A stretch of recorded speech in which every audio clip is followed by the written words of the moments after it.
Hello and welcome. Our top focus today is on Sudan. The peace talks to end the 16-month-old civil war in the country have begun in Geneva. However, without the participation of any of the warring parties. The U.S.-led talks were attended by delegations from Saudi Arabia, Egypt, the UAE, the African Union, and the United Nations. However, missing from the negotiating table were Sudan's armed forces and the Paramilitary Rapid Support Forces of the RSF. Both sides have been fighting since April of 2023, resulting in one of the world's biggest humanitarian disasters. The Sudan army had rejected the invitation to attend the peace talks several days ago, but the RSF had confirmed its participation.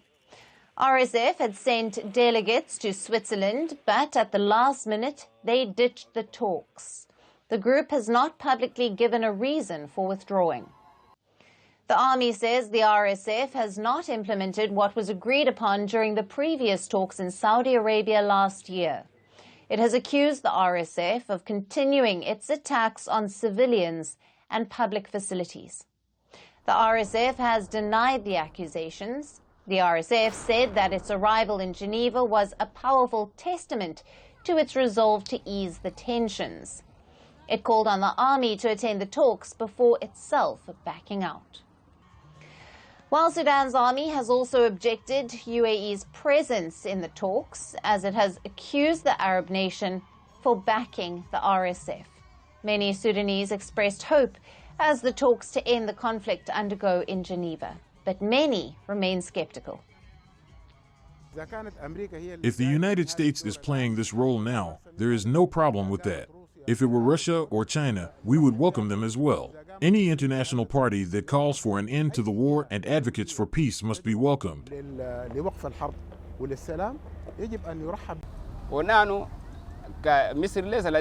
We have no problem with Egypt's participation, but the presence of the UAE, which supports the Rapid Support Militia politically, militarily, and logistically, in the Geneva negotiations is problematic and an insult to the Sudanese state and army.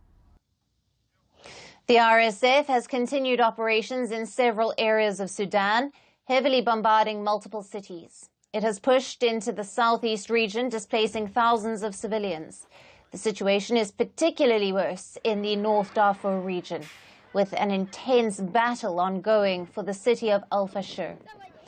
Doctors Without Borders supported Saudi Hospital in the city, which is the last operating public hospital in North Darfur and faces risk of closure. Continued attacks over the last week have caused extensive damage, leaving the hospital barely functional.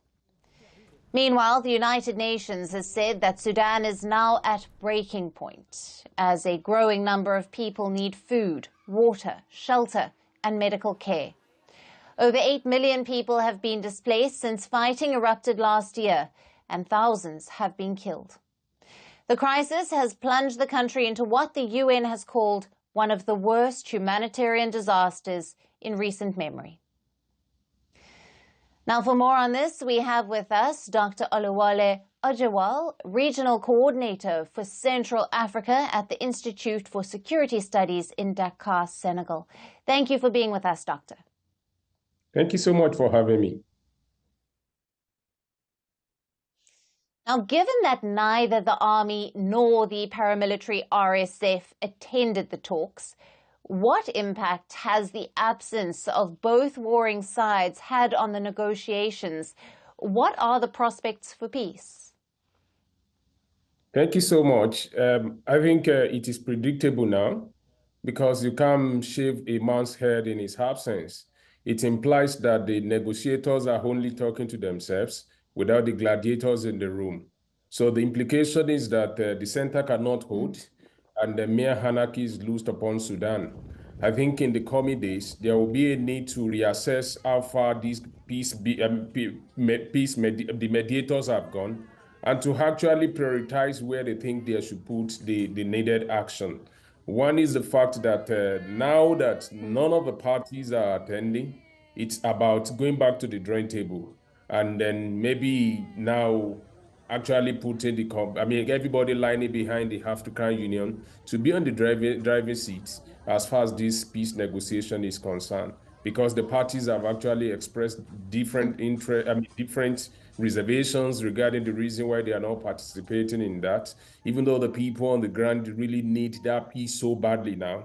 So it implies that you cannot most likely arrive at a meaningful conversation and then conclusion until you probably bring back the peace talk to the soil in Africa. Absolutely. Let's look at the specific issues that have hindered progress during the peace talks. What are the main obstacles preventing a lasting ceasefire in Sudan? And why did the RSF suddenly back out of the talks? Well, they must have their strategic reasons for that. We can only speculate based on what is available in the public domain.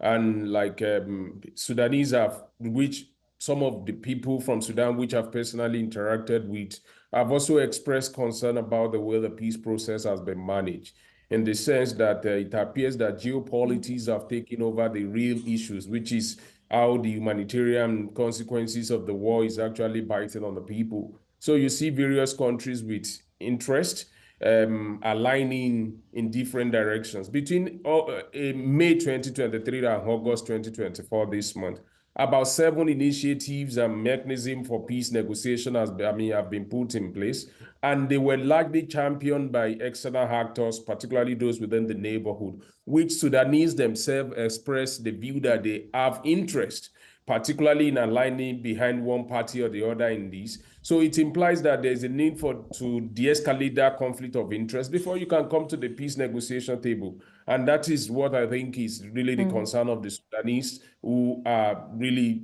waiting patiently to have this peace talk. But like I said earlier, the resolution is... Doctor, yes, are you still there? I think I lost you for a moment. Right. Sorry, let me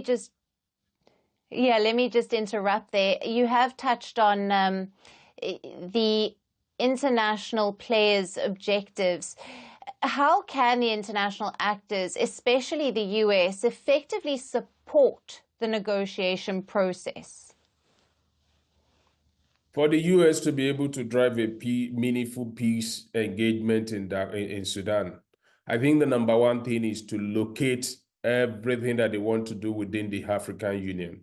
Work with the African Union, because largely most people are going to see this situation as peace being imposed by external actors and not consider the various variables that have actually led to the buildup of these whole crises. Don't also forget that the gladiators in the conflict are both illegitimate. The military actually came into power through an unconstitutional means, and this rapid support force is also not legitimate in the country.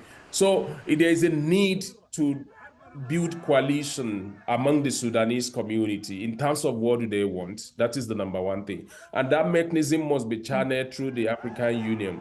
All the 7 peace-building, peace negotiation mechanism must collapse into the AU peace and security framework to achieve a lasting peace-building, peace negotiation in Sudan. And the United States of America and our allies in the region, or those who are part of the peace negotiation, must also subject their structure to that African Union mechanism to be able to have a solution, and possibly maybe having this negotiation on the African soil, perhaps in any of a peaceful neighboring country, maybe in Egypt or Kenya or any other country within the region. I think that is the way to go. The proliferation of the peace negotiation is not helping the matter and is not helping the cause of the Sudanese people, who are actually feeling the brunt of the war.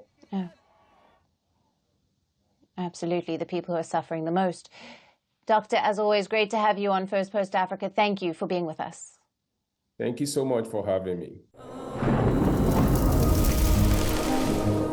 Climate change is on our doorstep. It's time for a revolution to take root. And it starts with 1.4 billion Indians. It starts with one tree for humanity. One tree for Mother Earth. One tree for a future. Project One Tree, a News 18 network initiative.